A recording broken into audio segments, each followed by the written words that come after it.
कृष्णाचं नाव विठ्ठल कसं पडलं? आणि मग पंढरपुरात विठुरायाच्या आणि रुक्मिणीची मूर्ती एकत्र आणली, त्यामागची एक पौराणिक कथा. कृष्ण निजला निवांत, आठवली त्याला राधा, राधेला केलं जादूला श्रीमंत, जणू झाली त्याला प्रेमबाधा. समोर आली रुक्मिणी, कृष्णासंगी राधास पाहिली, डोळे झाले लाल लाल, म्हणे कृष्णा मी सोडून चालली. कुठे गेली रुक्मिणी कुणास काय ठाऊ, कृष्ण भटकतोय तिला होऊन व्याकुळ भाऊ. पोचला बाई कृष्ण शोधत तिरी चंद्रभागेच्या, आणि रुक्मिणी दिसली दिंडी रवनाथ पंढरीच्या.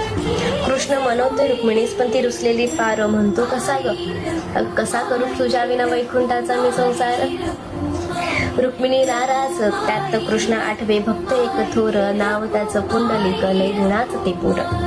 पुंडलिकाच्या घरी आली बाई कृष्णाची गस्वारी, पुंडलिक करतो आई बापाची सेवा, ठेवून उभा कृष्णाला दारी. वाट पाहता पाहता